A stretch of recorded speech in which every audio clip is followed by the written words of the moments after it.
Hello, welcome back. Blue Note Classic Series, Blue Note Tone Poet Series. In one video, because from the Tone Poet we only have one title and I just want to cover it here in this video too, so no need for two videos in this case in my opinion.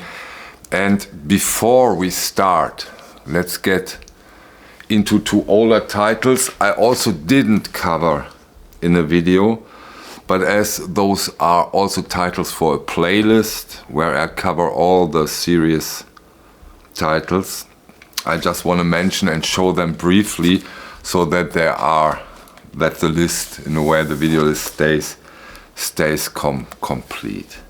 J.J. Johnson with Clifford Brown, the eminent J.J. Johnson, came out in December, and cool title. Your typical classic series title, great stuff. As I said, I just want to cover them, and so that when you see this video later on, those two discs, those two records I show now are also part of this amazing classic series. Same goes for the genius music of Thelonious Monk. Great additions to the series. So now for the new stuff. Two titles in the classic series arrived. First one I want to talk about now is Green is Beautiful, Grant Green. Love the cover art, really beautiful. Imagine that this would be a Stoughton jacket, gatefold, but okay, I shut up now. We all talked enough about the classic series and the difference to the Tone Poet, but I really do like this jacket, this cover art. Yeah, what do we have here? We have the 1970 Grant Green, the Grant Green who evolved in a way in the direction of funk jazz. For sure one of the highlight releases when it comes to this funk jazz from him. We go through the personnel and then you might even get an idea about the grandeur of this release. The personnel is Blue Mitchell on trumpet, Claude Barthé on tenor sax, Emmanuel Riggins on organ, Earl Neil Craig on organ on the Windjammer only, one song, Grant Green on guitar, we have Jimmy Lewis on Fender bass, we have Idris Muhammad on drums, Candido Camero on conga, Richard Landrum on bongo. Yeah, really good stuff. A beautiful, swinging, funky album. Great development Grant Green took in this area. Of course, it's a stereo release. It's from 1970. Cool addition to the series. Really a cool addition.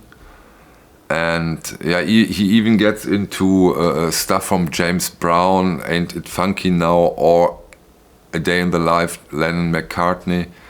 Beautiful interpretations. Very interesting release. This could have been a Tone Poet 2 in my opinion, but it isn't. So we have to stick to it. One addition, my classic series titles comes this time again in polylined inner sleeves. We have the usual combinations here. We have, when it comes to the classic series, we have Kevin Gray, who did the mastering. We have Optimal, who did the pressing. So all, as always. The sound on this one is really good, very dynamic, nice sound stage, but the sound doesn't reach to the sound you get from this, let's call it golden era, from early 60s, 65, 67. it is not this magical, but it's still a very, very, very good sounding album. But in my personal opinion, it doesn't reach this heights. It's a great sounding album, and I don't think that this has anything to do with the mastering. I'm totally convinced not. I think they have lost this absolute height in this time, and Kevin Gray, of course, only can work with the things that are on the tape, and so don't get me wrong, very, very good sounding album, but not this wow, what a sound. Second release, again 70s, 1970. No, excuse me, 1971, and again, an extremely interesting album by Bobby Hutcherson, San Francisco. It's a collaboration with Harold Land, and musically, the fusion jazz, those two develop. I really love it. Totally cool. Really cool. Let's briefly go through the musicians that are involved. It's Bobby Hutcherson on the vibes, marimba, percussion, Harold Land on tenor sax, flute and oboe, Joe Sample, piano, electric piano, John Williams, bass, Fender bass, Mickey Ruka on drums. Killer music. I'm totally happy with it. Again, the sound is very good, but not a killer sounding album. Yet the music, in my opinion, is so convincing that this is for sure a highly recommended album. A stunner. I really do like it. And yeah, we have two very, very interesting releases here in the classic series. Go and get them. That's what I can say. That's what I can recommend. Beautiful. Now let's get into the Tone Poet series.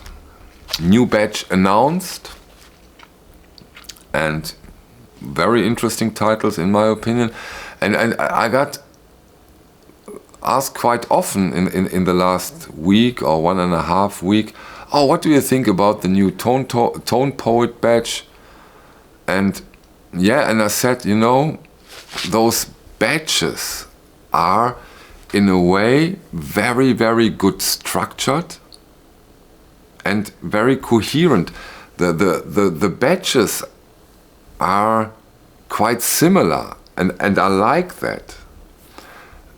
But of course, when you announce a series like the Tone Poet, the first announcement, this is of course excitement pure. Oh wow, what do we, it's amazing, we get this Tone Poet, oh look at the titles, can't wait for them. The second one, yeah, of course, oh cool, they go on, right? The first batch was amazing, and then you have the third and the fourth, and of course it isn't that exciting anymore, and not such a huge, big news, but still, they totally stick to the quality, and they totally stick to the rhythm, and I like it. I remember when Joe Harley, we talked about the last batch with Joe Harley, and he said that there are a lot of titles, and the longer the series goes on, you will have the more you will have the idea behind the series and what it means as a whole collection. And that's how I personally see the Tone Poets. It's a collection in its own, and I of course do love it. Yeah, okay.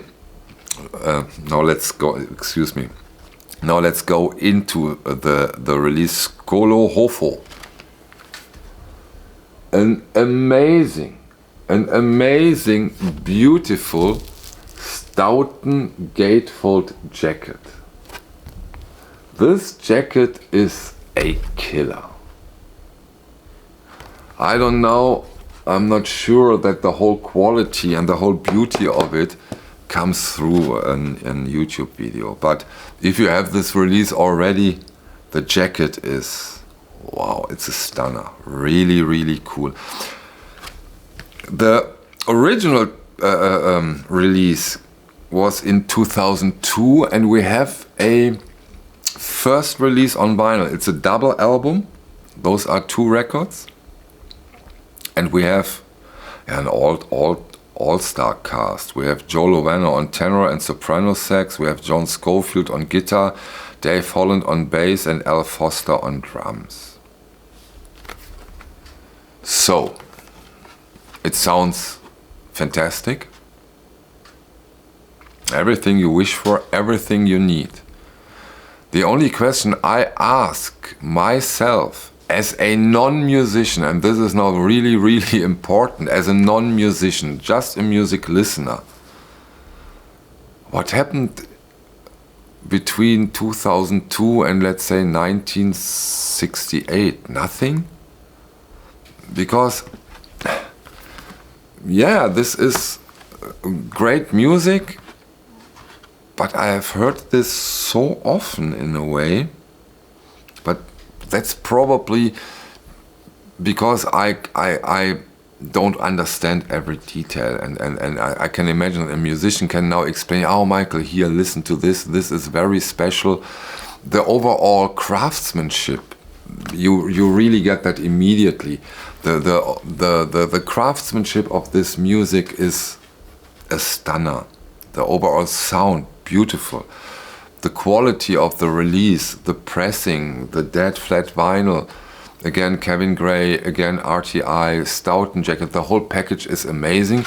Although the price, here, at least here in Germany, the price is also amazing. But yet, of course, it's a double album. But who?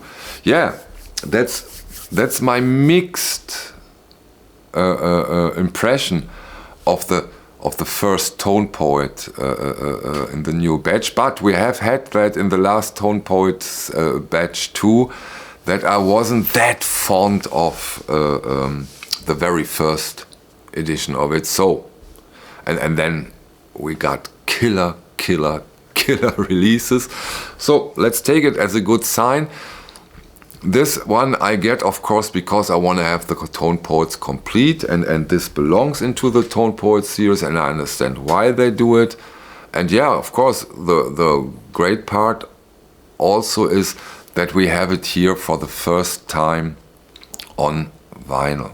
So yeah, tomorrow, February the 3rd, there will be, the day after tomorrow, February the 3rd, there will be the next installment of the Tone Poet series, and of course I will cover that immediately when I get it. Quite some new stuff has arrived or is on its way. So yeah, finally the new releases train is rolling, so a lot of titles to cover, a lot of videos to make. I hope I found the time, and for today, thank you very much that you watch it. Thank you much for your time. And yeah, let's see us on the next one. Bye.